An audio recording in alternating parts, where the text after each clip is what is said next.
now.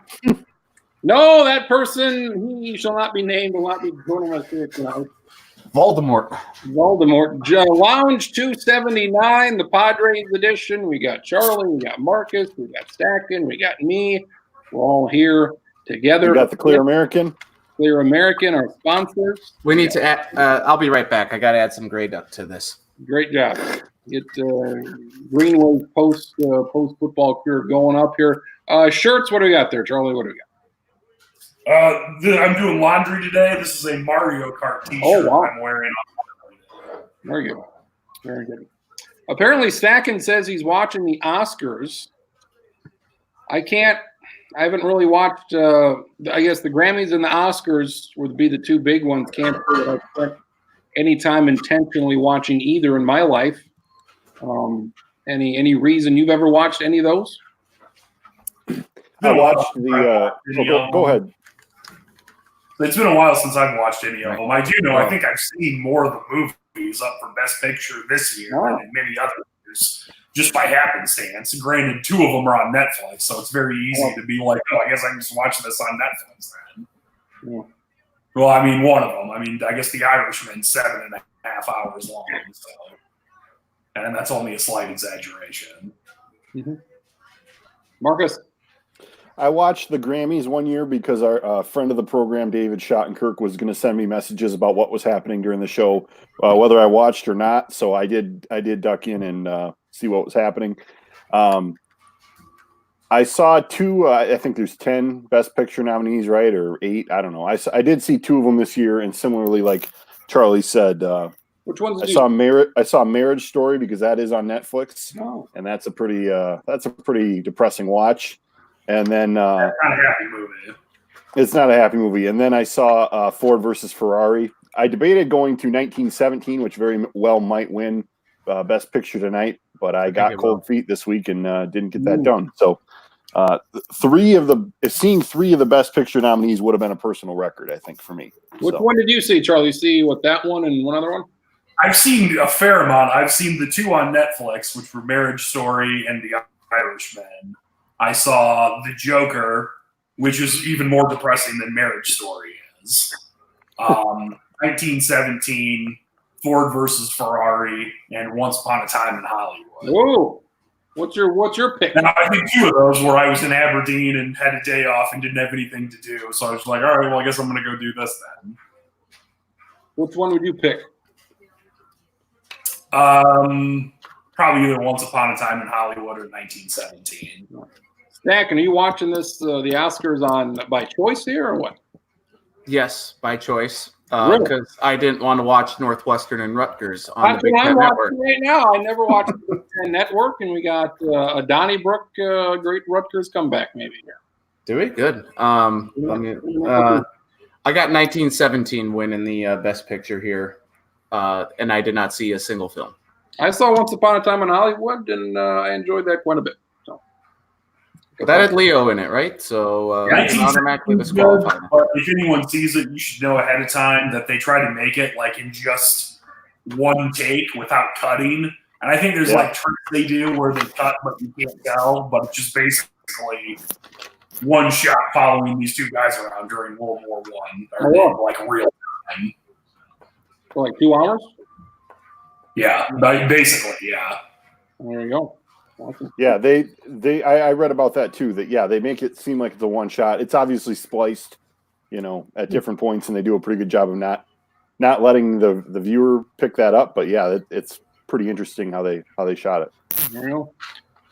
Stacken, talk me up some XFL here. How much have you seen of this new brand of football here? Other than the highlights at the gym today, not a second. Disappointing. Marcus, what do you like? If you've seen any at all. Oh, it's kind of. I saw parts of the 2 games today and part of the game yesterday. The second game yesterday. Didn't see the very first game.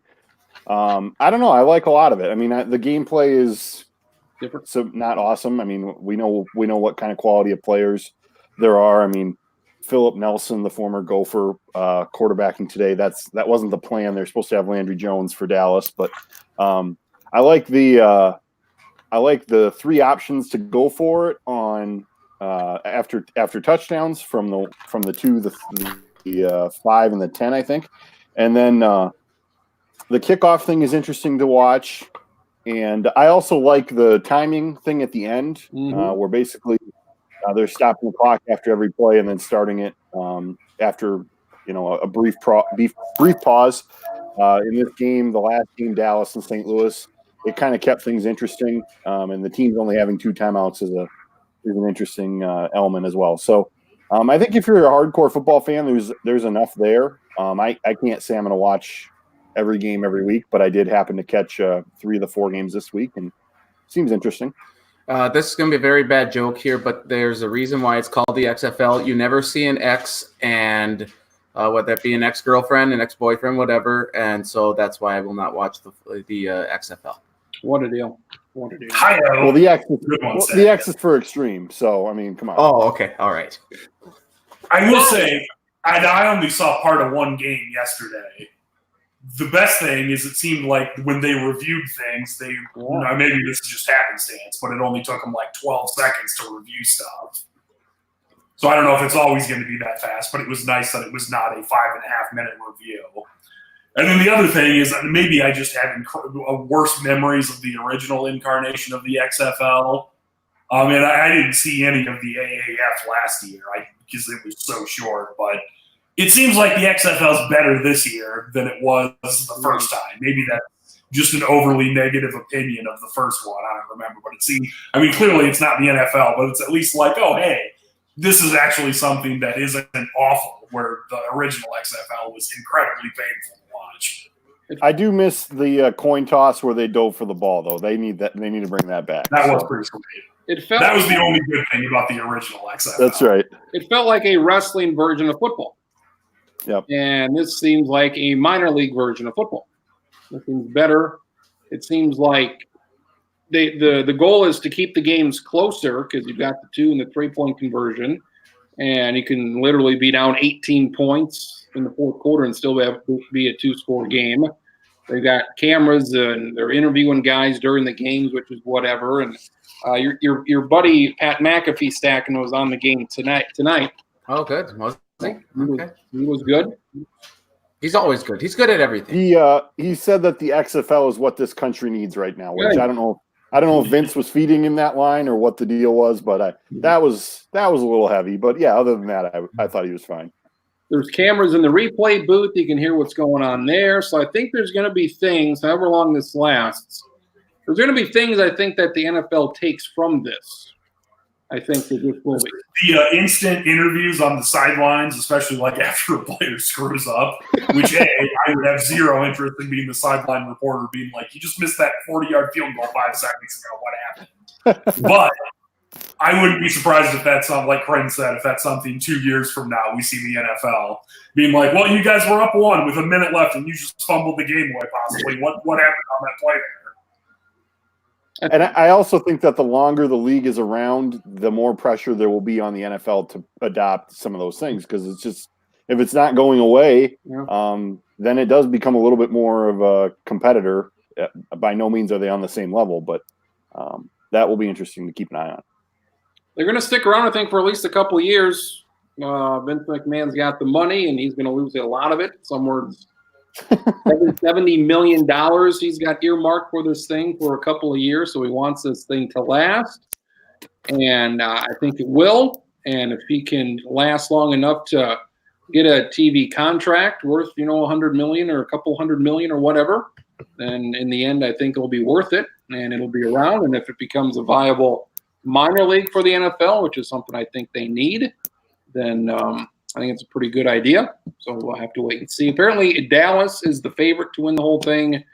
Again, Landry Jones, their quarterback, and he didn't play. And for some reason, Mike Stoops is doing this thing with Dallas. So that's Bob Stoops. Bob Stoops, that guy as well. Our guy, Jerry Glanville, had 2 headsets on for a time. Don't know quite sure what that was about. Had microphones. Is he still alive? He's alive. He was on the sideline. He was as of this afternoon, Zach. He was the defensive coordinator for Tampa, and he had 2 headsets on. I don't know why he had 2 headsets on for a time, but he did. That was fun. I picked Seattle as my team because I saw a post of all the teams and their uniforms together. I'm like, I like those uniforms the best. They kind of look a little like Auburn, and I like Auburn. So I said Seattle Dragons, probably the worst team in the league. You are my team, and we're going to hitch our wagons to the Seattle Dragons. Seems like Tampa's got a very bright green color. Yeah, their helmets are cool. Cardale Jones seems to maybe be like a recognizable guy, or maybe early MVP favorite. Tommy Maddox, he's the Tommy Maddox after week 1. Cardale He'll Jones. come to the XFL to play school. Okay. Marquise King, the former punter for the Raiders, was the punter for, I think, St. Louis. Stack, and that piques your interest a bit there. I do like Marquise King. He's a good punter. Punter for St. Louis, who upset Dallas here just moments ago. And was it 15-9? And the thing about it is 15-9, they're like, all right, we score, we win the game. We kick the extra point, we win the game. But it's like, no, you got to go for 2 or 1, and you got to get it in. So I think the after touchdown things are good, and the 2s and the 3s, those are good. And the clock stoppages and 2-minute warning. No matter what happens, it's only 20 seconds between plays. So it's not 2 minutes, game's over. You got to be like a minute 10, a minute 12, and then the game was over. So clock stops, 5 seconds run off the play clock. Play clock's only 25 seconds. And so there's only 20 seconds between plays instead of 35 or 40. Rutgers within 5 with 4 to go. Let's get this done here. No, go Northwestern. Come on. No. We got to go with the Rutgers. They've been in a rut for so long. Come on. Shut up. Charlie be the unbiased tiebreaker here. The Minnesota basketball team had a big trade. The Minnesota baseball team had a big trade. Where do we start, with the basketball or the baseball? The baseball team didn't have a trade. No, yes, they did. It's done now. Yes, It's done. Oh, they thought I they would pulled out. start No. with basketball since it is basketball season right now. Timberwolves traded their entire team away. So that was fun, except Karl Anthony Towns and Josh Okogie. Yeah, my favorite thing is that apparently they had portraits of every player outside the Wolves locker room, and they just took them all out and they started over because they were down to like 3 guys that were still on the team. So just take them all down and start putting up new ones of who's left, because 8 guys are making their debut this weekend. a lot of guys left. They beat the hell out of the Clippers, so beginner's luck or whatever you want to call it. And Russell didn't even play, if I recall correctly. So He He did not. said shit in front of the crowd when he's giving his little speech for whatever reason. People like that. People like Hey, swearing. keep this shit up. Oh, I said shit. Look at me.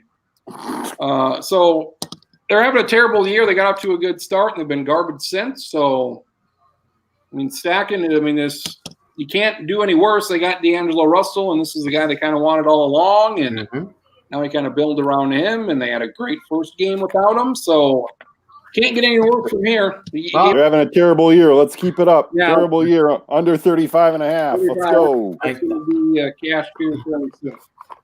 The one problem is, though, that they have a great chance at a lottery pick here, and I want Obi Toppin because he is the man, and they're going to screw this up this year and for years down the road. But I do think that this is a great trade. Getting Russell, he and Cat are going to be very good, and I think the Timberwolves, they have created now the flexibility salary cap wise, and I think they also have a roster spot too, if I'm not mistaken, that they will be able to pursue a high named free agent here either in the summer of 2020 or 2021. So they could be poised for some success, but knowing Minnesota sports teams, they will likely not obtain those goals. Is this top three protected this year? Yes. And then unprotected? Oh no, it's 2021 that it's a top three protected. So nothing this year. Top Nothing three this year. next year, which we'll probably give that up next year. So be good next year. I don't know, win 40 games and don't be garbage and give up like the 15th pick in the draft. Right. So they made a lot of moves. I think the biggest part of this trade is what they got rid of, and that's Andrew Wiggins, who, in 6 seasons here, we know what he is. The Wolves have tried every possible coaching style, coaching technique. We know what he is, and if he's going to go to Golden State, I think he will maybe benefit from a change of scenery, but I just don't see much changing in his career. We know he can score 20 points a game. That's great. He doesn't do much else, and so The terrible. he's not a good shooter. I think he will benefit from the chance to play on a much better team, better system where they're not going to need him to be one of the main guys. But it's important to get that max contract off Minnesota's books. Yes, they're taking a max contract in return, but I think it's pretty clear you'd take D'Angelo Russell over Andrew Wiggins if they both make the same amount of money, essentially. So that part works. They got rid of the Gorgie Jang contract, which is down to like a year and a half, but that was an albatross, a guy making, $16, $18 million, whatever it is. So they do have some cap flexibility. I definitely put the onus on Karl Anthony Towns. There is no excuse anymore for any of his crap. They moved heaven and earth to get his guy, D'Angelo Russell. He said some things in the last week or two that are pretty weird, including, well, this will probably help me stay. You just signed a contract not very long ago. So he's not impressing me right now. He had a very good game last night. That's a start. If D'Angelo Russell and him are best friends and they play like they don't really care, or that they're, looking around for other people being the issue or the problem. I mean, D'Angelo Russell, this is his fourth team in 5 years or whatever it is. So I have some questions. I'm hopeful that they'll figure it out, but I think Karl Anthony Towns needs to show that he can be a leader, and he hasn't done that in his time so far. Charlie, what does this do now for Golden State? They're set up, I think, well for the future after kind of just taking this year off here with Klay Thompson out for the year with his ACL, and Curry broke his hand or whatever, and he might be back here in a month. At this point, there's really no reason for him to really play much at all. And they're going to have probably a top 3 pick, and they're going to get whatever they get from Minnesota, and they could maybe sign a guy here. So, I mean, Golden State, after, a year off and on a great run, where do you see them setting up here for the future with pretty much everybody back and a top 3 pick next year? Yeah, I mean, I think it makes sense. It's kind of a rich get richer thing. I mean, I get that they're not going to be very good this year, but I think assuming Klay comes back relatively healthy, I mean, he's a good enough shooter that even if he's not completely healthy, he can probably shoot well enough still to do things. And I mean, I think I agree with everything Marcus said about the shortcomings of Wiggins, but he's still a guy that can score. And there's always, you always find a spot for someone who can find ways to score for you. And I think, there's enough other guys that can shoot well at Golden State that it's nice that it's not something that he has to worry about. And I think I don't know if it's going to lead to another Golden State title or not, but certainly they, when everyone's back and healthy next year, and depending on who they get in the draft and all that stuff, certainly be set up for a lot more deep runs into the Western Conference playoffs. Do we think Draymond Green's coming back? Oh, yeah.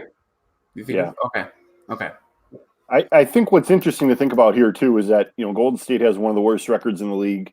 Minnesota has one of the worst records in the league. I mean, you don't see this kind of move very often, I don't think, where both these teams feel like they should be higher in the standings. Golden State obviously impacted by injury, and they're both looking towards next year. It just seems like kind of an interesting position to be in at this point where, they're not really – they know they're probably in the toilet for the rest of this year. I don't think a playoff run is in the cards for Minnesota. So 2021 is a season where these teams are already looking. And you never know, but it could be a Spurs situation where Robinson gets hurt and they get Tim Duncan. I mean, I think it's safe to say that whoever Golden State gets high is probably not going to turn into a Hall of Famer. But, I mean, it could happen, and then it could just be more of the same then, I guess. Yeah, this is not – that would be annoying. Yeah, this is not a very deep draft. There are several good guys. Anthony Edwards from Georgia, James Wiseman from Memphis, and my boy Obi Toppin from Dayton. But after that, it is a very it's not a good class. People made a big deal about Andre Iguodala getting traded. He's a bitch. I hate him. You hate him for whatever reason. Wow. Zach, and you need to write down everyone you hate, so we Yeah. have I a didn't running expect that. list tally of all of Stacken's beefs with famous people that have been mentioned on the show. Be like a tic-tac-toe sort of, or not tic-tac-toe. What did he do? Bingo. I mean, it could be tic-tac-toe, but it would have to be like a 48 by 48 square. Something in the finals, or somebody in the balls or something, or Well, it's just, I mean, he gets traded to Memphis. He never wanted to go there. He was always going to be a baby about it to begin with.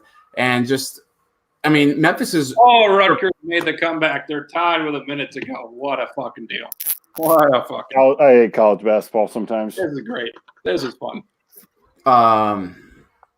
Anyway. Butler, more like It Winder. is interesting that in sports, like they just call and say, "Oh yeah, by the way, where you're living now, yeah, you're gonna have to move because you can't live in Fargo anymore, Stacken, or you can't live in St. Cloud. You got to move to Sioux Falls because we traded you to this. We traded you to the Argus Leader, or Charlie, you can't live in Iowa. We traded you to the Denver Post." Like, well, As long as I don't have to work with Woody Page. Yeah.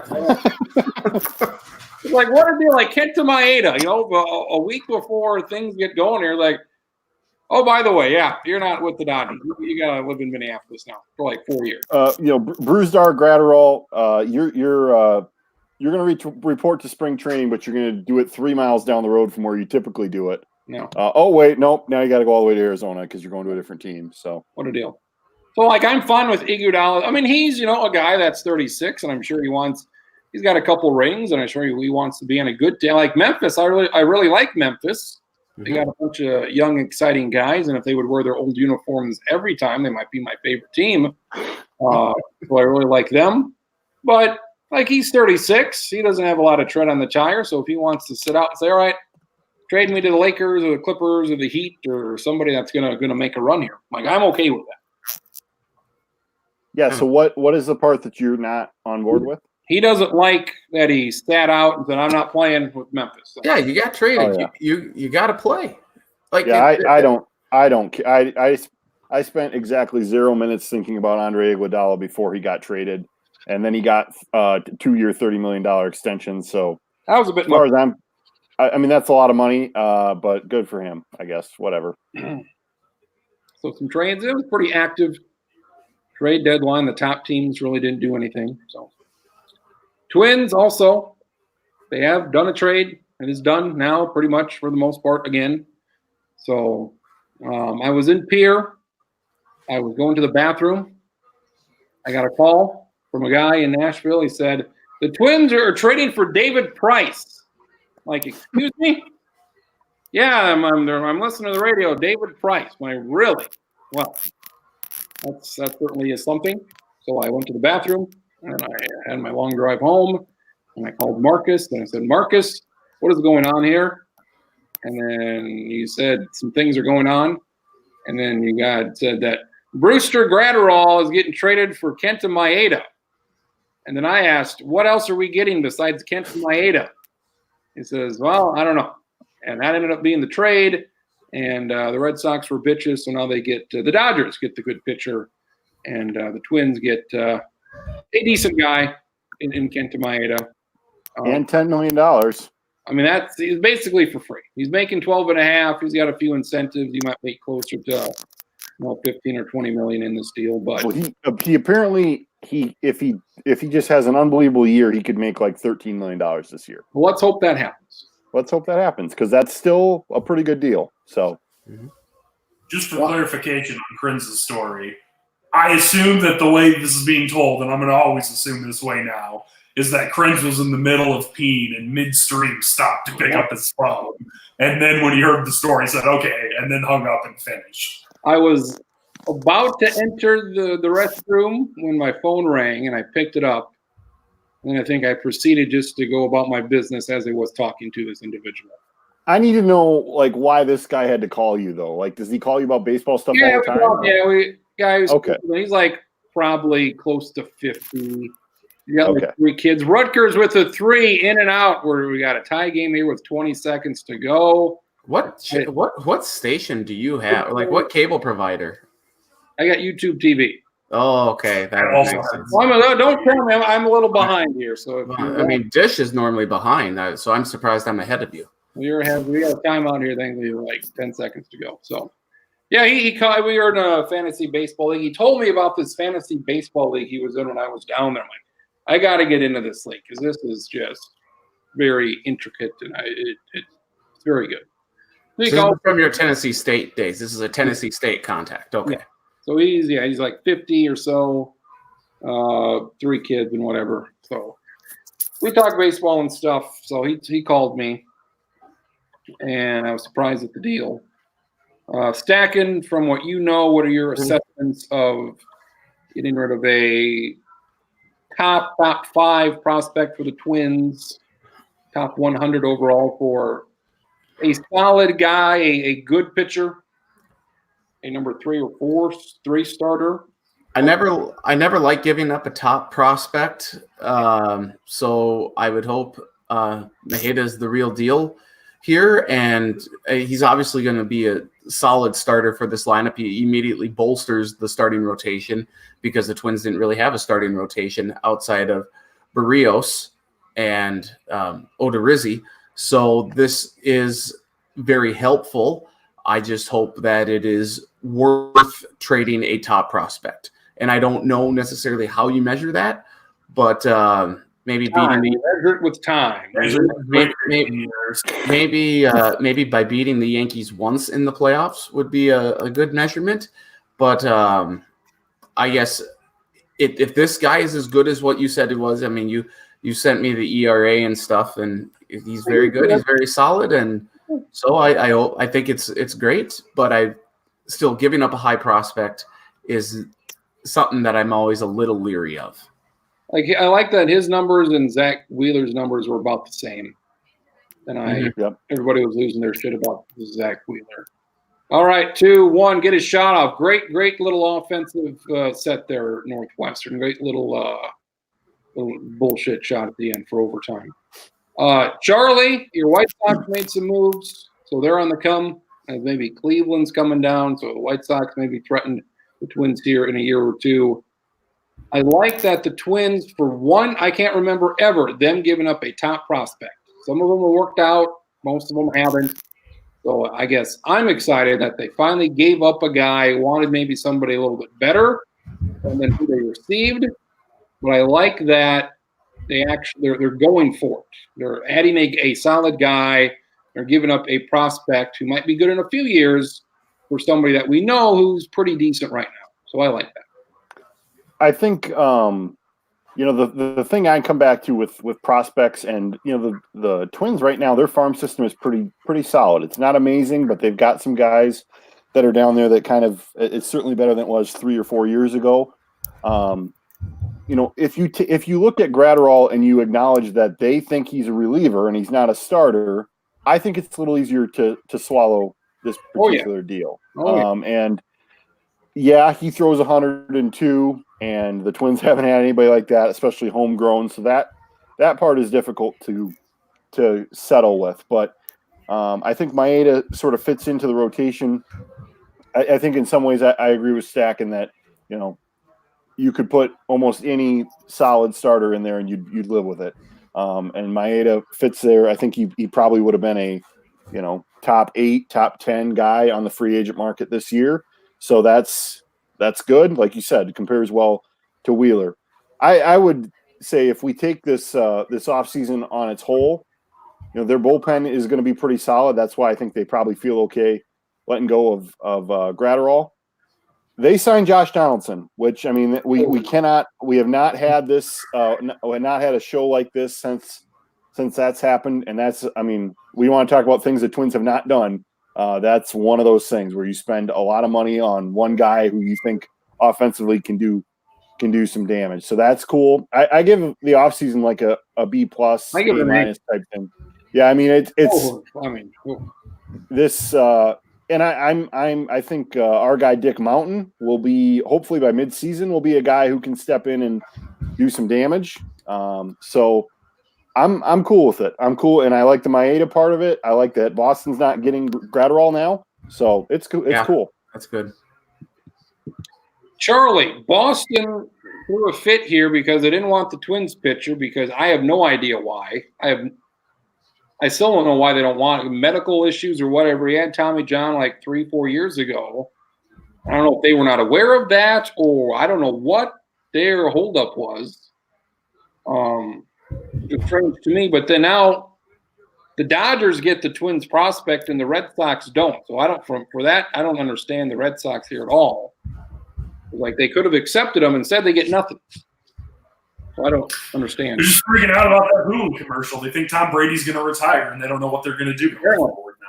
And I don't know if you guys. I'm going to break in because I don't think we maybe have picked up on this, but apparently the Angels Dodgers part of this deal not happening now. Yeah. So that's another element to this where I think because Boston was kind of got tied up into a wad, that part of the deal's not happening.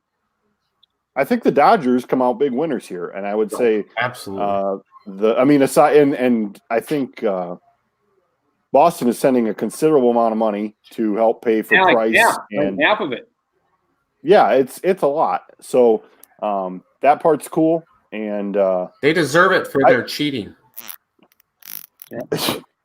I think we need to talk about Boston and how they had some decisions that they've made over the last few years that basically, from their point of view, they didn't want to spend any more money, and they basically let a homegrown prospect in Mookie Betts have to leave or feel like they had to trade him. And it's amazing how they found themselves in that position. I'm thinking of the JD Martinez signings and the crap like that, and it's just like, what the hell are you doing? Because this is the one guy you probably should have kept. Let's see here, with Mookie Betts, very good player. This was his last year before he hit free agency, and if he has a good year, like his contract next year is just going to be obscene. And apparently, he's kind of indicated that he's going to go to free agency no matter what. So, and if the Dodgers don't get to keep him, well, the Dodgers they gave up a couple of guys here, so who can sign him though? It's really the Dodgers. I don't see the Yankees doing. He's going to command nearly $400 million on the open. He won't get that. That's ridiculous. I know. What he wants. But there's no one. Step back to the Bryce Harper thing. I mean, Bryce Harper didn't get the money everybody. He wasn't a $500 million. Which is a good.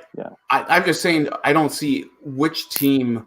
Like, I don't see the Yankees going in. Of course. Oh, that's well, Derek Jeter with his first big splash in the Miami market. The biggest contracts in the history of baseball. 2 of them were given out last year by the Padres and the Phillies. Yep. And years before that, the Marlins gave Stanton $300 million. Yep. The Marlins, the Padres, those stick out, and less so the Phillies. So, like, who's going to pay him? I mean, it's going to be a select couple of teams. Who could pay him? Literally anybody could pay him if they wanted.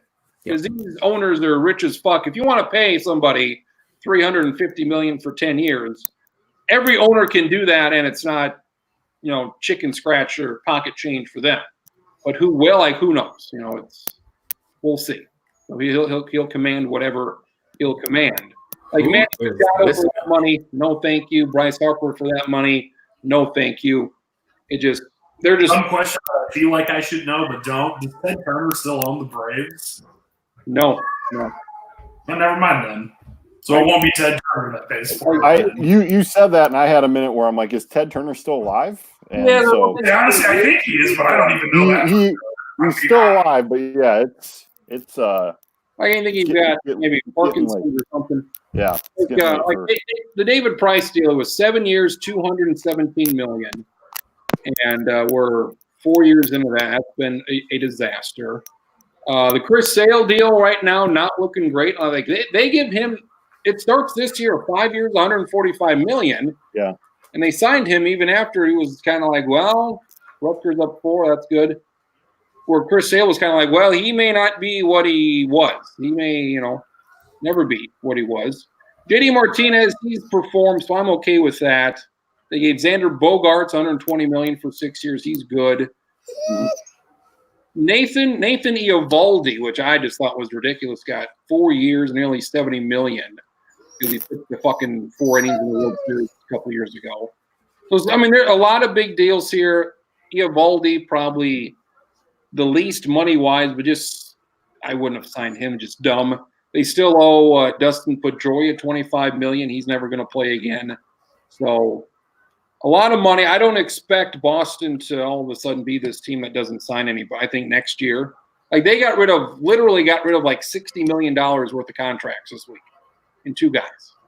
So they've got money to spend on guys coming up here next year, and I assume that they do. So it's been a very active off season baseball here.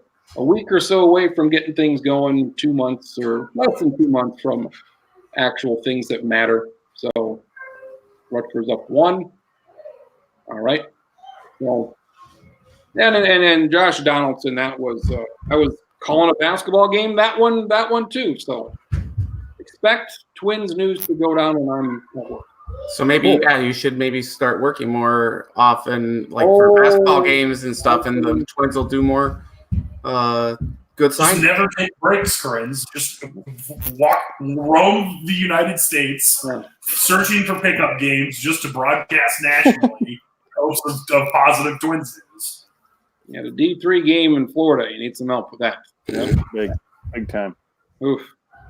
College basketball stack, and I've watched more college basketball this week than I have all year long. Good. You saw some great games this week. I tell you what. You saw Auburn LSU. I didn't see much of that. Oh my God. A little bit of God. Carolina. Well, they had a great finish there. Stupid Tar Heels. Like, yeah, I mean it's a lot of good games. What do you think of that Auburn LSU? Oh my God! Like LSU, this is going to be a trend this year. So I'm just going to give you a bracket alert right now. LSU cannot hang on to a lead to save their lives. They are very bad at closing out games. And Auburn, I don't know what it is with them, but they just have an incredible ability to come back.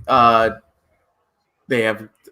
I'm going to trust Bruce Pearl and his squad, and maybe it was because Charles Barkley was in attendance, but just the back and forth of that game in overtime.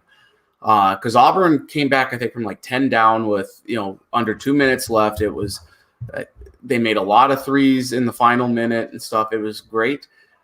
I don't know. Like I think a lot of people are underselling this Auburn team because they don't have the talent, but they only have 2 losses on the year. And LSU is good as well, but if you lose to Vanderbilt and then blow a big lead against Auburn, I'm going to start to have a few concerns about you. The SEC is terrible this year, and Mississippi State somehow is on the bubble. There is a bubble team. That makes no sense to me, but it is what it is. But that Auburn LSU game, one of the better certainly finishes that I've seen, and then North Carolina Duke. I don't even know what to say about just an epic bedwetting by the Tar Heels and a good comeback by Duke. I mean, Tyus Jones, that missed free throw. Trey Jones, I'm sorry, Tyus. Oh man, it's a Jones brother. Incredible job to miss it and rebound, shoot. I mean, make the jump. I mean, it's just. What can you say? And I don't know. I don't think Duke is necessarily championship material, but they're starting to. I thought I had Michigan State and North Carolina in the Final Four, and I'm gonna. That doesn't seem like that's a wise decision now. So maybe Duke is that team. I think it'd be Duke, Dayton, Louisville, and maybe a select other couple. Maybe Marquette. No. How dare you? Shit. I felt like the end of Duke North Carolina is I mean the way North Carolina's season has gone, it was an appropriate way for that game to end. I was particularly struck. We discussed it a little bit about the bracket reveal that they did yesterday. Love it. Where we've got Baylor, Kansas, San Diego State, and Gonzaga, I believe, are the 4 number ones at this stage. We've never had all 4 number ones west of the Mississippi. We would have that if that's the case. The last few years that they've done this, we've had 3 of the number ones stay, and a 4th team has been different. So it kind of comes down to San Diego State's still undefeated. The real SDSU undefeated. Will they stay at number one? Yeah, they probably could lose a game, maybe still stay there. Gonzaga probably could lose one time and still be there with 2 losses. So it's interesting to look at, who's maybe that team that would fall out. I hope it's Baylor. I really don't want to see Baylor as a number one, but they've won 20 games in a row. So I'm going to say it's Kansas. I think Kansas would lose to Baylor. I think they're probably going to lose another game here down the line, and I think the team to watch for is Dayton. If they can get through the A10, and they struggled with St. Louis in the second half yesterday, but I watched the majority of that game on the CBS Sports Network. I've watched more CBS Sports Network this year than I have ever done in my life. And they're kind of fortunate because they have San Diego State, they have the Mountain West, they have the A10, and I do believe they have some Gonzaga games as well. So that's a pain in the ass, but. But I think Dayton is that certainly a team that can get on that one line. If I looked at and I've said this to my personal bracketologist, David Schottenkirk, getting another shout out in this show, that I feel like Duke is kind of the lurking 1 seed out there. I would agree that I don't think Duke. Would you say, oh yeah, they're going to jump up over a Baylor or or SDSU? It's like. There has to be some losses. I fully acknowledge that aspect. If we keep riding and we've got, I got to be honest, it'd be pretty awesome if we had Dayton, San Diego State, and Gonzaga all as number ones. Like that's pretty wild. So that's this year in college hoops. That's this year. Yeah, and I don't think you can look at that top 16 that they had yesterday, and I feel like you can cross off 3-4 teams that you're like those teams are not winning the national title.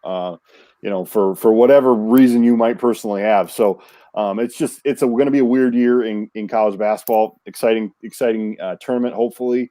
I think, for there to be these Western teams, it's a bad situation where we could see a San Diego State get sent all the way across the country, and then they got to be in the same regional as Duke. And that might not be a lot of fun. I don't like that because, I guess they would be the worst seed between them, or like the worst ranked team between them and Gonzaga. But is there a way that San Diego State could jump Gonzaga? I don't know.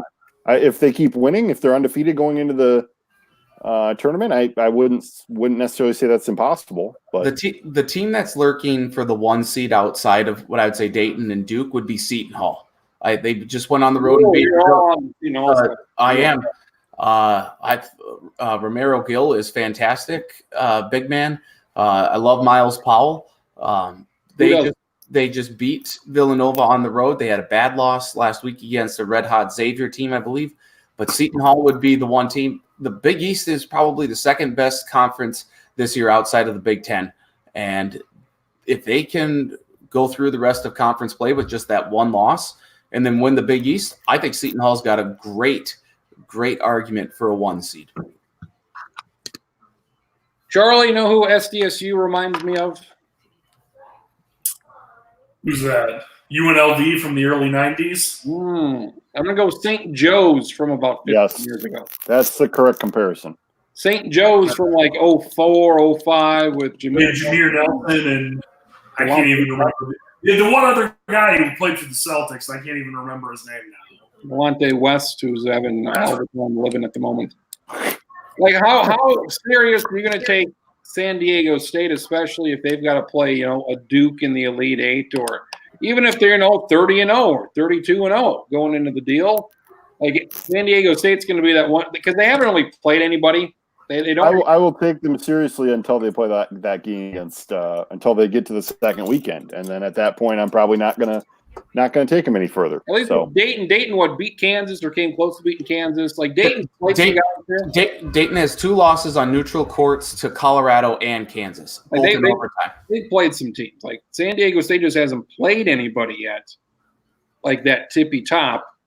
And Gonzaga, obviously, they always play a good non-conference. So here's the difference with San Diego State this year, though, and I agree that it's going to be difficult to send them further just because they're a Mountain West team. They haven't played a lot of people. It's going to be kind of maybe similar to that Wichita State year when Wichita State got the 1 seed. They were undefeated, and they got a red hot Kentucky team as the 8th seed. Like, that seemed entirely unfair, but that's just what happened. San Diego State, though, this year, because they have perimeter shooting to go with their great defense, like, they can actually score points. You don't have to worry about San Diego State defense, and this year you don't have to worry about them not scoring points. They are going to be able to put up points in bunches. And they might get Kawhi Leonard back for the tournament. Yeah. I will always take San Diego State seriously because when North Dakota State upset Oklahoma, South or San Diego State beat them for making the second weekend. But San Diego State also lost to Florida Gulf Coast 1 year, so. How do we feel about a potential Yeah, but I don't have anything all against SDSU Florida. off in the first round? I'm all for it. You know, Charlie knows the difference between the two teams, and he almost made the same mistake. So it's we need to have one game to settle this for all, and we need in that game we need the Aztecs to be 26-point favorites and for them to drill the Jacks by a lot. But whatever, that's fine. Hey, Palm has it in his latest bracketology He does. yesterday. It was I don't think it's going to happen. I think SDSU is going to be a 15 seed, but Jerry Palm giving Joe Lenardi a run for his money. With his full cut. Can you he understands certain words, so you can't say certain bad words. You might pick up on it. yeah, he said HE double hockey stick. Yeah, that is. No, Yeah, I see ya. I kind of count this as his No, first. that's Santa Claus. He can talk a little bit. He can. He understands. He may not remember this tomorrow. Well, how does he feel about Seton Hall? Do you like Seton Hall? No. Okay. Good call. Oh, I Good love call. this kid. God, I love this kid. Children your age shouldn't like pirates. They're scary. That's right. This year, like you said, this year's probably too early to fill out a bracket. Maybe next year. Next year or the year after, we are certainly going to try and get a bracket filled out. He said he does like, Even something strictly mascot related is always a good call with kids. So you said he does like the passing of the basketball, maybe more than anything else. He's He likes the shooting. He likes the dunks. He likes it all. And I've tried to keep him watching just college basketball. We've refrained from the pros for now. Wow, sheltering your kid like this. Well, I mean, to be fair, he's got to watch 4 years of college basketball before he knows enough to watch professional. That's right. That's very true. It's very true. Yeah, Rockets. Oh, do you have an Oregon Duck shirt? Do you have a shirt with a duck on it? Oh, not now. No. You have. Did you have a shirt with the duck on it? Yeah. Okay. yeah, So that's great. That's because No, tell your dad that Leonardo DiCaprio is your favorite actor. do you like Leonardo DiCaprio? No. Okay. Thank you. Oh, okay. He is your son. He is your son. He's a pod. What a shot that is. Well, good to have him on the program here. This will be a good addition. Iowa betting, Charlie, have you partaken? I know one of our friends is partaking once in a while in the betting and such. We'll get his thoughts here next. I haven't yet. I was going to for the Super Bowl, and for whatever reason just didn't. And I was going to take Kansas City and the over. And for most of the game was like, good thing you didn't bet, Charlie. That was a smart decision. And then the way the game played out, I was like, you know what? I should have done that after all. And then it would have paid out too. I had that exact bet separately. Did not have them parlayed together. Had Kansas City and the over. And good thing I didn't parlay them because the over did not hit. And, never mind. I assumed the over did, but no, it came up about what was the final score? 30. What was it? 53.5. It came up at 51. Yeah, it was just I will short. be back, guys. Yep. I will be back.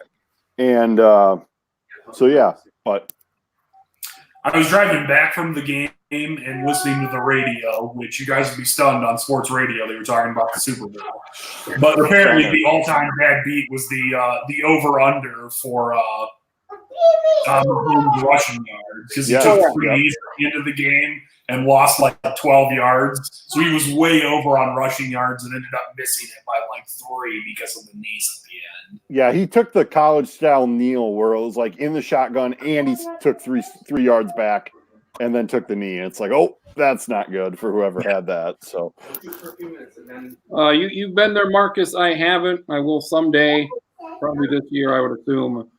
Yeah, pictures I've seen, it looks impressive. so you didn't go? I didn't go yet. No, I haven't gone yet. Oh my God! I do have funds in my account here. How did I get funds? The Chiefs bet at the beginning of the year got me back in the game. There you go. I like that. Very exciting for that. And I've got the presidential election in November. I've got many monies a certain way on that. So I can really win some funds that way. You're a So scumbag, Grins. You're a To be scumbag. fair, there were probably a lot of people that had some funds going that a few years ago and ended up not matching it. So. How'd that work out? recoup some of those funds for this time around. So it looked fun. Again, I said I think I would love to watch the NCAA tournament there because of all the screens and all the games going on at once. That'd be a pretty popular place to go and do that. Otherwise, I don't know, for big events maybe, but just to have some place to go to bet. I mean, it's kind of exciting, so close to here when it's never been available before. I would probably do Yeah, it. it's, The casino is, I don't know, 15. There's one in Sioux City, like 15 minutes from my parents. Less than that. Well, Which is why I was going to stop on the one, because I went home and watched it at my parents' place and was going to stop there, and for whatever reason, just didn't. And maybe an hour and a half. maybe, I don't know. I'm going to go home next, but may make some March Madness bets. I don't know if I can get futures on stuff like that, but apparently they do it at the Hard Rock Hotel and casino in Sioux City. So Let me just mute Stacken's mic there. I love this. Again, I love all the options we got here, the muting. If I had to build something, I'm like, this, give me this. Give me all these options. Google, give me all this stuff. Yeah, Google, stop shitting your pants and figure out something like this. So, yeah, I've made a few stops at the Grand Falls spot, and they have legitimized it now. They built a much larger, basically where their little stage was. They say it's 3,500 square feet. It looks like Vegas. It's not as big as Vegas, but it looks like it. It's good. Krins was skeptical. I told him it's pretty legit. So Yeah, I like it. I'm gonna name check him again. Schottenkirk and I are going to the NCAA tournament in Omaha, first two rounds, and we are planning on being down there in Council Bluffs on Thursday and potentially watching some games at the one of the sports books. So hopefully, Council Bluffs is in Iowa, just right across the river, but you guys already have that figured out. Yeah. So we're looking forward to that aspect of it, and then Omaha's games are on Friday and Sunday. So as Noah checks in, I love it. And then he walks away.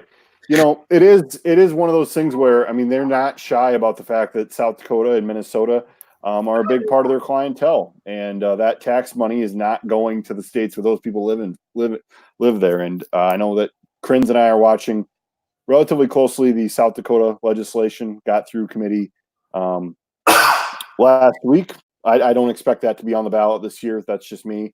But if it is, it'll be quite the topic. So it'll be interesting to watch. You do have Wolves under 35 and a half wins, which is what was it about it? They're like, well, yeah, you like that. I mean, early on it wasn't looking good, but now it's pretty much a certainty. I never had much doubt, and then I was there the one day, and I'm like, let's see what the NBA over-unders were. And this is not going to be a surprise. Some of the people there are I had no idea. Interesting. They have no idea. So this guy was like all about the NFL, betting on the NFL and stuff. And then I had the NBA over-unders, and he's like, well, what's that all about? Like, he had no idea what that was. And so we're talking about it. I'm like, well, the Lakers, they're 50, they're 58 or whatever they were. And I'm like, if you think they're going to, win more than that, you take the over. I just thought this would be another tank year for the Wolves, and I was mostly right. So, and hopefully that still cashes. We don't need. I don't need Malik Beasley getting too hot, but yeah, I can share it. But the MLB win totals, Krins and I have discussed that a little bit. I mean, the Yankees are like 102 and a half, which is awfully high. It is. Dodgers are around 98. Twins, I've seen anywhere from 90 to 92, which is, I mean, that's third most. I mean, that's Yep. really good year again. Tampa's like upper 80s. So, Chicago White Sox are like 83. That kind of sticks out. Are they going to be over 500? 83. Nice. That's above 500. I mean, it's like Cincinnati and the White Sox kind of won the off season here. And it's like, are the White Sox really going to win like 85 games here and really, contend for? If you win 85 games, you're going to be in that wild card mix. So it's interesting to see. I did share. Blow up, and I would not. If you have access to the Facebook chat, I shared the baseball with kids like this. What is he? He's 2. I think 2 years and 2 months old is all. Not quite 2 months old. Like this kid's already talking. Like he's legitimately talking here. Is that like? Yeah, you like it? For 2-year-olds, 3-year-olds, yeah, you can probably hold a conversation. I think he's pretty well developed, big kid. Yeah, I don't think he's I wouldn't say his speech is advanced, but he's certainly doing a good job. I mean, he's not formulating whole sentences or anything, but he knew enough to say no. Yeah, ball get bent. Yeah, I like that. That's right. So let's see. He knows his name. He knows something. That's a hell of a deal. I don't know anything about kids. It could also be that he's in a comfortable surrounding and we're just images on a screen and not people there in person freaking him out at all. Yeah, no, absolutely. I got a picture here of the over-unders. Seems like the Giants are probably on the low end. Seattle, not much love for my Mariners. It's Ari's Mariners, I should say. At Miami at 6. I got to be a Seattle Mariners fan too. My sister, who lived in San Diego because her husband's in the Navy, they're moving to Seattle now. So sweet. Well, there you go. So right when San Diego's paying big bucks to this guy, all of a sudden I just don't have to care about the Padres. Seattle Dragons, Charlie. Seattle Dragons, XFL. That's 2 of them. This is lame, and I understand that ahead of time. If I'm an XFL fan, it would probably be the St. Louis team because there's like 5 Nebraska guys on that makes sense. team, if I remember right.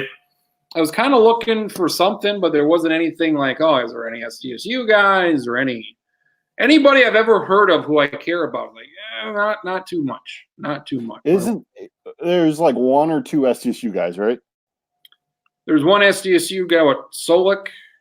And he's on St. Louis, I think. And a USD safety for Tampa. I looked him up today. I don't think he didn't do anything. I don't know if he played. He didn't have any stats. An SDSU note I heard this weekend, if anyone has Amazon Prime, they do their version of Hard Knocks. I think it's All or Nothing. And I think they did it with the Eagles, which came out, and I have not watched it, but apparently Dallas Goedert, I don't think he's like the number 1 or 2 most featured guy, but certainly a guy seen on that if you have Amazon Prime or if your parents have Amazon Prime and you can get their login info. Nice. Mixer. Looking at NFL over-unders, what team would you suppose is tops here? 10.5. No, this one team has 11.5. Is it Kansas City? It is Kansas City. I see. I like Kansas City, and they're fun to watch. We'll see how long the people kind of like Kansas City lasts when they start really, really being good. I think that's always interesting when it goes from we kind of like this team, to all of a sudden being like, you know what, I'm ready to see somebody else win now. That's right. Yep. 2 teams at 5.5. Washington among Miami, 5.5. New England. Question disparagingly, but to 3 Vikings fans, where there's been a lot of similarities to the Vikings and the Chiefs for a few decades after Kansas City wins, and then I know they'd won one before, but it was like 50 years ago. Was there a hey, you know what, we can also do this, or oh my God, now it's just us? The second one. There was some of that. Now I thought it was cool that they won because it seems like they've got some good fans and everything. But yeah, it was mostly like, crap. Here we are. It's us in Detroit. Detroit. It's the Browns. The Jets? Yeah, it's Cleveland, Detroit, and Minnesota. Oh. Yeah, Jets haven't won a long time. So at least the Jets haven't been there in a long time. we have that. Vikings are at 9.5. I like the over on that. So Their schedule I Yeah. saw is the 10th hardest next year, but really? I It seems manageable. it does. Their home games. I don't know. Their road games, I think they're going to take care of the Colts. The Texans might be a bit of a difficult game, but we'll see when the Texans actually, show We up thought for the same thing before this year, and they still won what 10? Yeah. And those last two were duds of duds. Could have won. I had them at 12-4 this year, and it would have happened if Dalvin Cook doesn't get injured. When's your schedule projection coming out, Sacken? Well, we're gonna have a projection for time slots coming Wait, up. after the draft? After the draft? No, Gotta know. First. no. The schedule comes out normally the week before. I don't know if they're gonna change that this year or not. So we'll do the time slot sort of deal probably like the first week in April, and then the projected Viking schedule will come out the day of the schedule gets released. If Tom Brady for some reason wanted to wait till June to decide where he was going to play, they wouldn't release the schedule till July, because that is gonna make a big impact on who gets what and what's imagine going on. if he goes to Dallas, if he gets traded to Dallas. Oh, in every July. game will be in every game will be in prime time. Yep. You'll have New England. If he goes to Miami, it'll be New England. Miami will be the first Sunday night game. So I feel like the lock of the schedule though for the Vikings is that Vikings at Saints is going to be 3:25 on Fox. like in week one or just in general. No, it's going to be a November game because you got to get the Okay. sweeps up. I mean, it's sweeps month, right? Does the Saints-Vikings draw the traffic? I don't know. I think it would based on their No postseason one. play. He draws the traffic. Oh, That's true. He's what people tune in for. I mean, last year or after the Minneapolis Miracle, I thought it was going to be a 3:25 game. They put it in prime time. So now that I say I was there. It was bad. yeah, it was. Yeah, game first half was pretty fun. Adam Thielen is the reason they lost that game. But That's not wrong. uh, But yeah, the cheese curds were good. The cheese curds. The buddy that I made a friend, he was great. Left early and gave us a bunch of cheese curds. So I have we nothing go. wrong to say about that guy. but I That do was terribly irresponsible with his money. But I do think a 3:25 game for the Saints. It's just it seems, and I would not be. I'm trying to figure out the Cowboy game, if that's going to be a 3:00 game or a primetime game. Last time they played Dallas in Minnesota, it was the Thursday after Thanksgiving. Yep. Both teams have played on Thanksgiving. I'm thinking that's a possibility this year, but I'm almost positive that the Packers are going to play at Detroit on Thanksgiving. It's supposed to be a home Vikings game? No. Oh yeah, It's against at Dallas.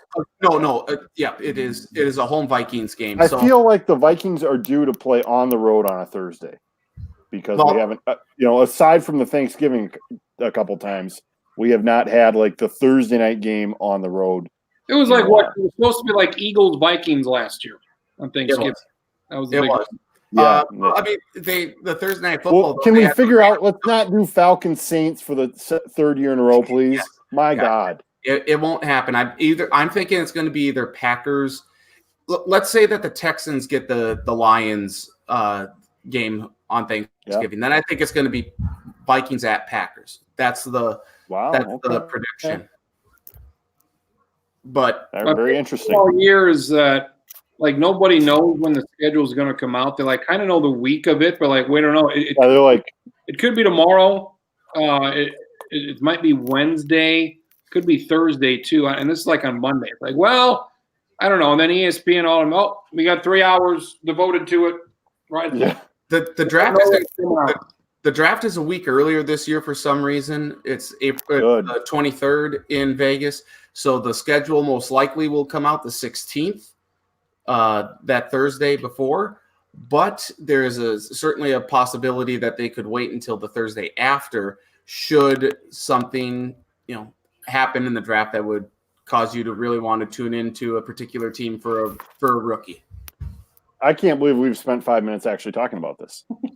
And I brought it up. I guess that's my fault. But Summit League. It's Throw Noah away with this talk. okay. Yeah. He'll learn. Summit Lake, same set. North Dakota State and SDSU on the men's side. USD, SDSU on the women's side. We're wasting our time with these Sundays and Mondays. Let's get to the real deal here, because it seems like rarely have we been surprised here recently with what the championship game is. Last year was one of those years because Otzelberger and company decided to lose to a terrible team right out of the gate. So usually 9 times out of 10 we know what the deal is there. So we're a month away, Stacking. Best time of the year, month away, not even. Yeah, I've been told that my role might be different this year, that they're doing a new stat crew and stuff. So it'll be curious to see what new what role, new stat. Stacking will be the personal Chislick assistant to the commissioner. Oh, Looks like Tagging's gonna be the guy running to grab coffees for everybody. You can't think I'm just glad you're going to be there. He's going to be like, with this pass, I can back off. I do think USD has a chance to take out North Dakota State if they meet in the semifinals. They played a close game up in Fargo. They have to play yet again in Vermilion. I expect USD to beat NDSU then, because if they don't, I'm trying to figure out how the tiebreaker would work if both SDSU and NDSU finished with the same conference record. What's that? Who did SDSU lose to? They lost to Omaha and USD by 3. The USD, I guess, would get the tiebreaker there, I think. No, but I'm saying it would depend on SDSU. It depend on who's what's their record against the 3rd place team, 4th place team, so on and so forth. Or the first place. Pat Mahomes is the favorite to win MVP at plus 600. Put some money on that. Seems very intriguing. Yeah, if he stays healthy, I think he's going to. I mean, for one, that seems like a good value. I think I pretty much said this last year, but it seems like there will be a lot of parity in the men's tournament. Hopefully some good games. It seems like we usually say that, and it doesn't happen. That or Western Illinois beats SDSU and leaps everything up. So first time an 8 seed ever beaten a 1. Yeah. First time. So I'm excited. I think the top 5 seeds are going to be, all good competitive teams. I think SDSU will probably be the 1, but I don't think they're the best team by a wide margin. And I'm excited to see how it all shakes out. We could potentially see a record attendance for sure a Sunday outing for the men's side if the bracket plays out how it's Sunday, because NDSU and SDSU are going to be the top 2 seeds. If, let's say, Western Illinois and Purdue Fort Wayne get the Saturday draw. Record low, you mean? No, record high for Sunday. Then Sunday, you're going to have South Dakota, Omaha, Oral Roberts, and North Dakota. Nope. There's only one team in this thing that matters. We know who that is. Omaha with Brittany Lang? Well, it might be time to give her the boot because they're a terrible team. I will see. The attendance in the non-SDSU, non-USD sessions, I broke this all down last year. I'd be happy to share some of my literature with you, Mr. Stacking. Yes. It is not pretty. So I have yet to attend a game in which SDSU was not the crowd majority or the largest fan base there, regardless of game. But what I'm saying is if you had USD and UND and Omaha, I think it would help for the Sunday. Like Omaha doesn't bring anybody. UND doesn't bring USD brings some people. Like North Dakota State, they barely bring folks. Omaha has a good student section though, compared to any school outside of the South Dakotas or South Dakota. I thought last year's tournament was not good. 2 years ago was my favorite tournament. I thought that was great. Blizzard, Amon was there. Charlie was there. Everybody was there. Games were good. SDSU won both of them. No guarantees I may be able to be there this year because I'm not 3 hours away. I'm back to just being 1 hour away. I love it. It's a different route I have to take to get there, but it's basically the same amount of time as when I lived in North Sioux City. Would it be a Saturday with the SDSUs, or would it be a Sunday? It could be Saturday. I guess it would be when my. if both SDSU teams played the same day. It would be a Saturday, which I could do because I have Saturday. Well, I mean, give it or take on how high school basketball playoff stuff work out. But I have Saturdays off now, which is much more fun than not having. We did go to the Royal Fork last year to change it up on our Sunday afternoon meal. I support it. I don't know how we feel about going back there or going back to China Buffet or something else. I don't know. As long as B-dubs is the Sunday night ritual, that's what it's That, I don't feel like that's moving. good. Last year I got a large pretzel. It was extremely large. I may get that again. Terrific. Against my Oh, God bless you, Marcus. Thank you. The Royal Fork is good, just mainly because and China Buffet is good because I can yell at the waitress when I get a Diet Mountain Dew when I meant regular Mountain Dew or whatever the breakdown is, and then take it out on her and say I want half my meal off, whatever. So Royal Fork, I support it. What is the? I feel like between us and the Oregon Tech men's basketball team last year, we were the only thing keeping them in business. So okay, without me Googling it, what is the Royal Fork? It's a buffet for old people. Yep, that's exactly right. I mean, I don't know. It's a buffet. It's older. They got like roast beef. Is there anything? I don't know, Marcus. Anything in Minnesota or anything else? Like where do you compare it? Did you ever go to Old Country Buffet? No. Yes, I did. It's like that. The food is just as good. The ambiance or the setting is like one step down. Okay.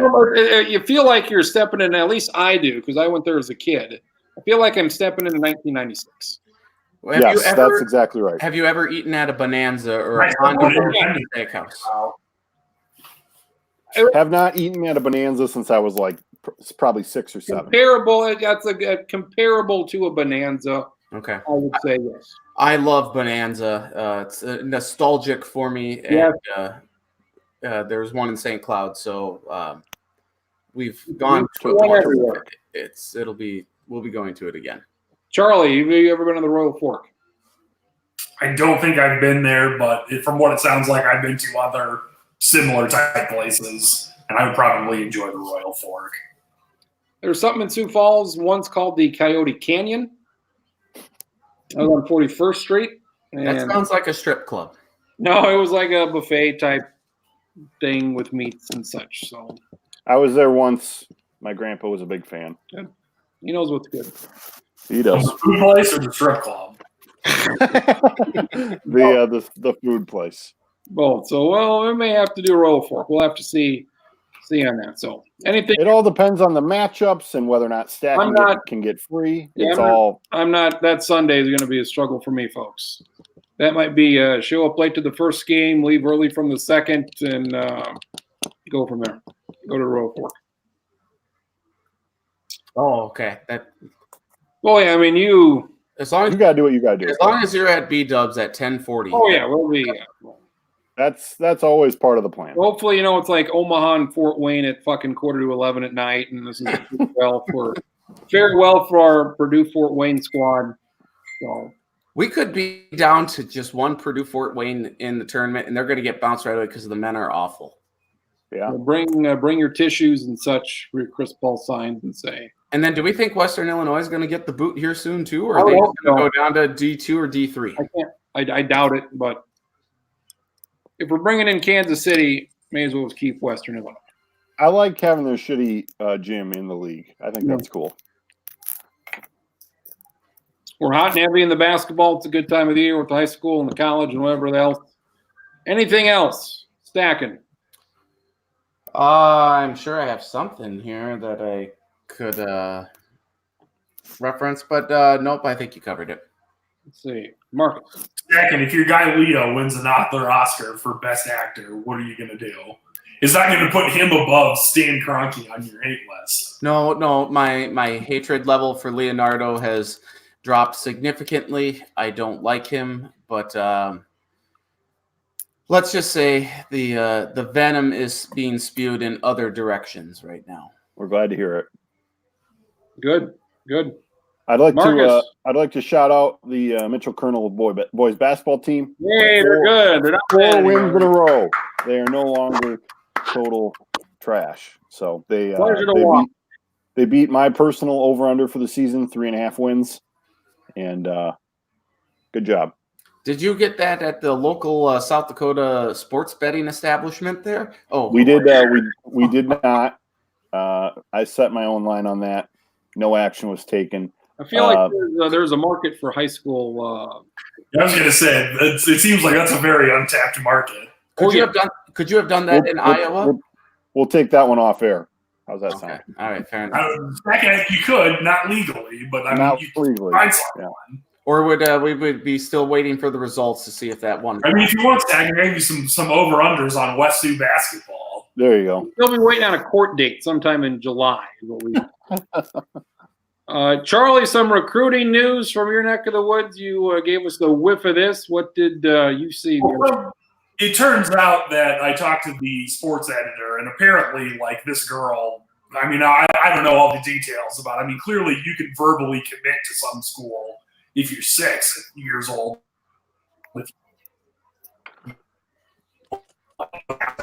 But Aaron Sheldon, Central Line girls basketball game on Friday. And it sounds like Brooklyn Meyer, a girl who she's listed at 6'2". I don't know how accurate those heights are, but she's certainly not short.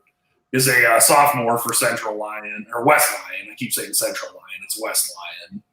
But apparently she's like someone was saying she's verbally committed to South Dakota State already. I don't know if that's true or not, but she's just a sophomore.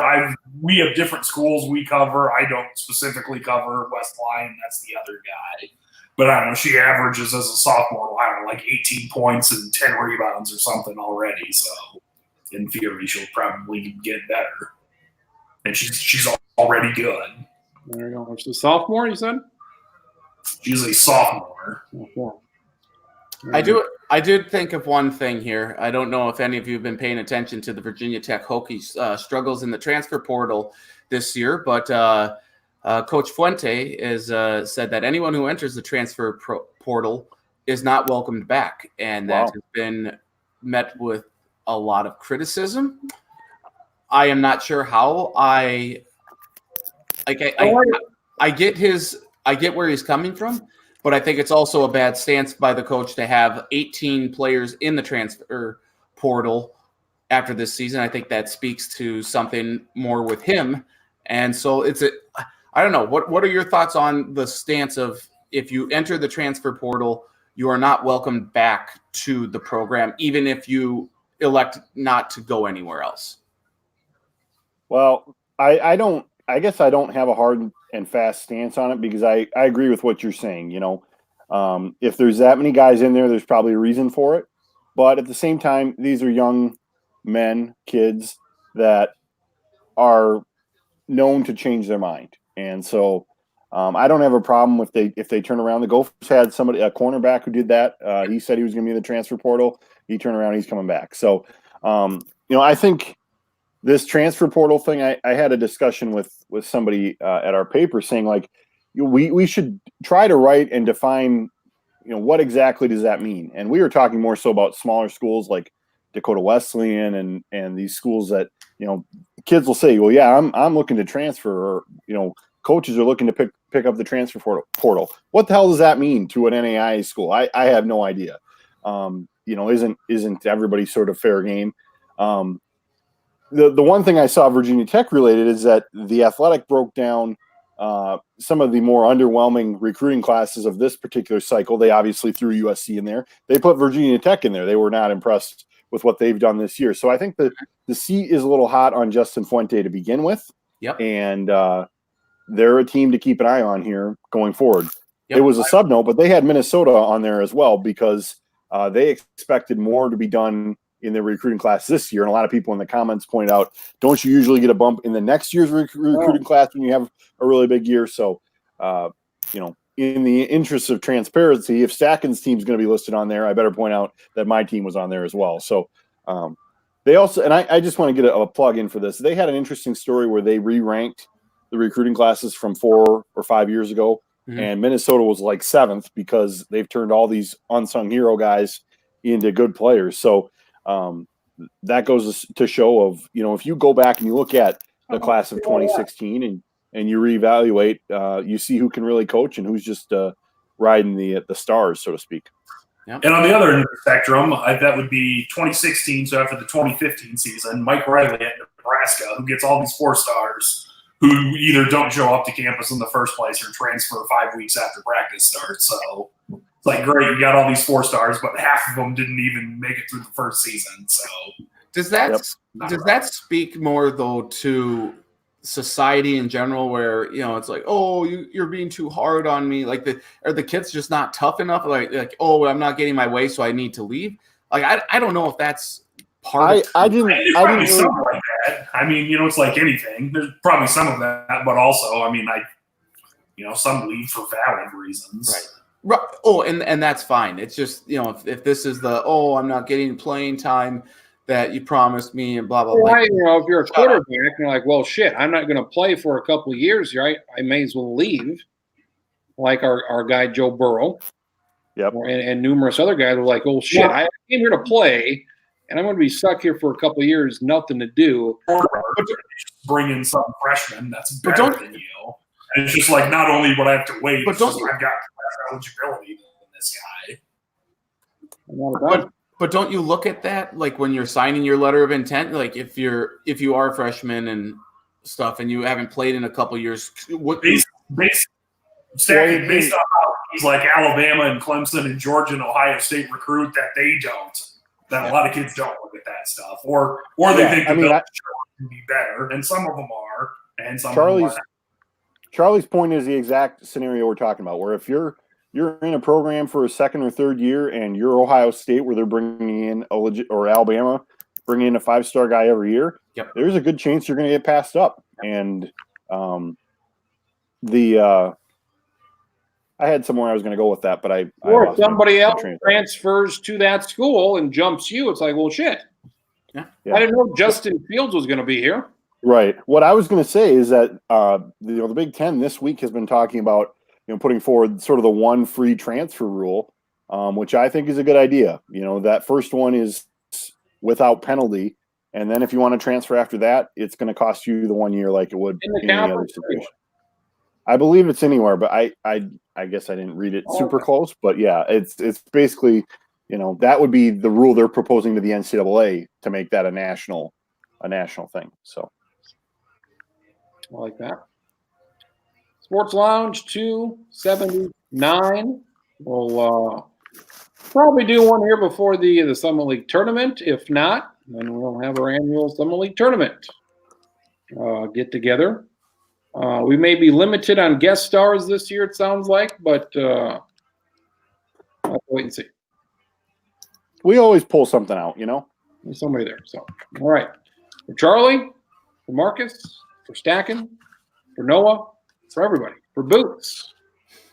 It's been a Padres edition of the Sports Lounge. It's not even Father's Day.